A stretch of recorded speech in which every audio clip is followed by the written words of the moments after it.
اعوذ باللہ من الشیطان الرجیم، بسم اللہ الرحمن الرحیم۔ جو حلالی ہوتا ہے وہ میرے نبی کا کبھی گستاخ نہیں ہوتا۔ اگر حلالی نہ ہو تو کلمہ پڑھ کے بھی اس کی زبان چین سے نہیں رہتی۔ جیسے کسی کو الٹی آتی ہے بیمار کو وہ رکتی نہیں، ویسے غیر حلالیوں کی زبان گستاخی سے رکتی نہیں۔ کافر ہونا اور بات ہے، گستاخ رسول ہونا اور بات ہے۔ ہر کافر گستاخ نہیں ہوتا، لیکن ہر گستاخ کافر ہوتا ہے۔ اور سارے کافر کافر ہو کر بھی حلالی ہوتے ہیں، اس لیے وہ کافر ہو کر بھی نبی کی توہین نہیں کرتے۔ لیکن بہت سارے کلمہ پڑھنے والے بھی جو حلالی نہیں ہوتے، ان کی زبان سے بھی نبی کی بے ادبیاں نکل جاتی ہے۔ تو جو توہین کرے نبی کی، وہ نبی کا کچھ نہیں بگاڑتا، وہ اپنے نسب کا پتہ دیتا ہے کہ اس کی ماں شریف نہیں تھی، اسی لیے وہ نبی کی گستاخی۔ جہاں دنیا کے کونے کونے میں مسلمان اور اسلام پھیل چکا ہے، دنیا کے کسی بھی حصے میں چلے جائیں آپ، ہر جگہ آپ کو اسلام نظر آئے گا، مسلمان نظر آئیں گے۔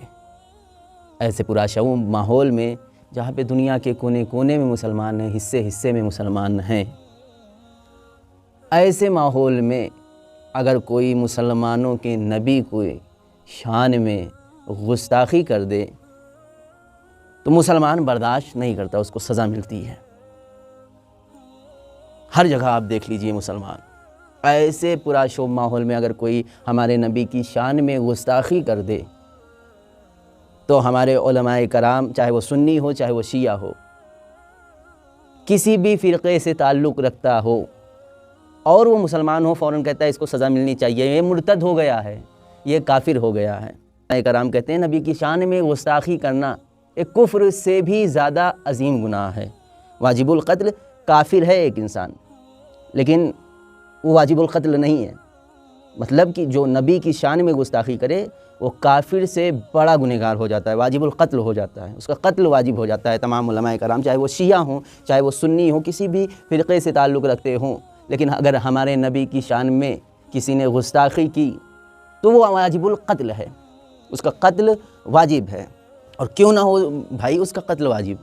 بھائی ہمارے نبی وہ نبی ہیں جنہوں نے امت کے لیے تمام تر مصیبتیں اٹھائیں، پریشانیاں اٹھائی، لوگ مارتے تھے، وہ اپنے دشمنوں کے لیے دعائیں کرتا تھا۔ ایسا نبی، اتنا پیارا نبی، ایسا نبی، اتنا سچا نبی ہے کہ جس نے کہا خدا ہے تو ہے، دین ہے تو ہے، قرآن ہے تو ہے، اس نے جو کہہ دیا وہ ہمارے لیے حجت ہو گیا، اسے ماننا ہمارے اوپر واجب ہو گیا، کوئی شک نہیں، نہ کیوں نہ کیا، کچھ نہیں۔ نبی نے کہہ دیا، اتنا سچا نبی، اس نے کہہ دیا قرآن ہے تو ہے، اللہ ہے تو ہے، اتنا پیارا نبی۔ اور ایسا نبی ہے جس نے اپنی امت کی شفاعت کے لیے رات بھر وہ نبی روتا تھا، گریا کرتا تھا وہ نبی، ایسا اتنا پیارا نبی، اتنا پیارا نبی۔ میں اکثر اپنے نبی کی شان میں ایک جملہ کہتا ہوں کہ جس کے چہرے کو دیکھنے کے بعد انگلیاں کٹ جائیں اسے یوسف کہتے ہیں، لیکن جس کی انگلیاں دیکھنے کے بعد چاند کٹ جائے اسے محمد مصطفیٰ صلی اللہ علیہ وآلہ وسلم کہتے ہیں۔ ایسا نبی،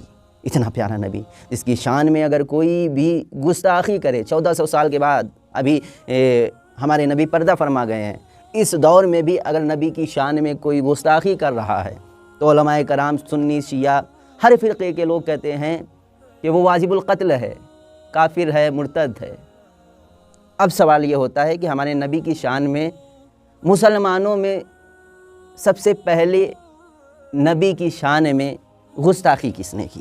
صحیح بخاری، صحیح مسلم و دیگر سیوطی، ان کتابوں کا مطالعہ کیا، ایک ورق پہ لکھا ہوا تھا کہ ابن عباس بیٹھے ہوئے ہیں، ایک شخص آیا کہنے لگا اے ابن عباس یوم الخمیس کیا ہے؟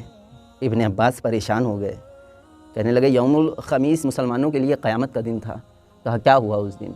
کہا اس دن مسلمانوں پہ بڑی مصیبت تھی، وجہ یہ تھی کہ ہمارے نبی کا آخری دن تھا اور ہمارے نبی بستر پہ تھے، آخری وقت میں ایک خواہش کی، کہا لاؤ، اتنی فکر تھی ہمارے نبی کو اتنی فکر تھی کہ آخری وقت ہے پھر بھی اپنی امت کے لیے سوچ رہے ہیں، میری امت میرے بعد گمراہ نہ ہو۔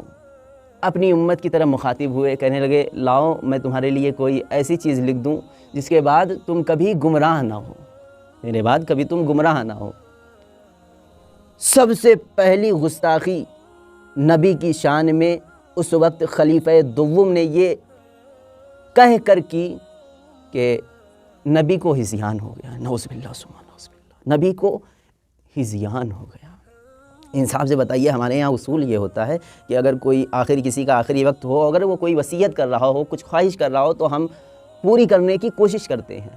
لیکن آخری وقت ہے اس نبی کا جس نے تمام تر مصیبتیں مسلمانوں کے لیے اٹھائی، تمام تر پریشانیاں اٹھائی مسلمانوں کے لیے، ابھی بھی اپنی امت کے لیے سوچ رہے ہیں لاؤ میں تمہارے لیے کچھ لکھ دوں۔ خلیفہ دوم نے کہا ہذیان ہو گیا ہے نبی۔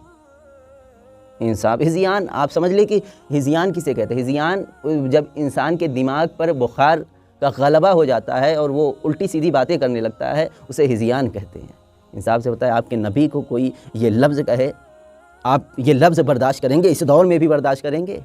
اب آپ مان لیجئے، ہم نبی کی شان میں گستاخی نہیں برداشت کر سکتے، چاہے اب ہو چاہے پہلے ہو رہی ہو، کہ ہم خلیفہ دوم کو مسلمان کیوں نہیں مانتے؟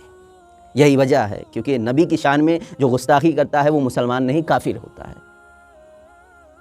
خلیفہ دوم نے گستاخی کی، اس کے بعد سے توبہ بھی انہوں نے نہیں کی۔ توبہ کر لیتے، کہیں کوئی روایت مجھے دکھا دے کہ اس گستاخی کے بعد خلیفہ دوم نے توبہ کی ہو، نہ کہیں نہیں کی۔ مسلمانوں گمراہ نہ ہو، للہ گمراہ نہ ہو۔ دنیا کے ہر کونے میں آج مسلمان ہیں، تقریباً مسلمانوں کے 57 ممالک ہیں۔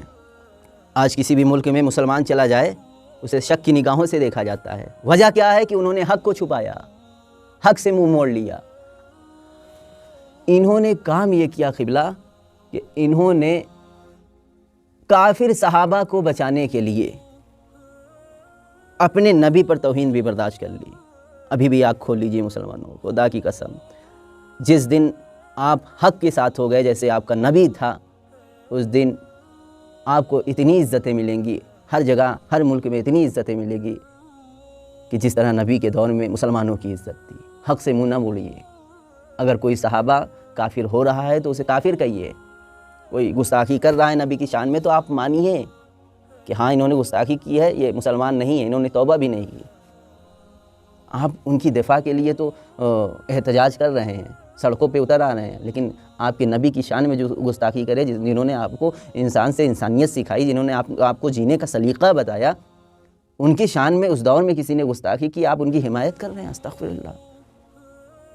جو کافر سے مسلمان ہوئے آپ ان سے دین لے رہے ہیں، اسلام لے رہے ہیں، لیکن جو نبی کے گھر والے ہیں ان کو آپ چھوڑ دے رہے ہیں۔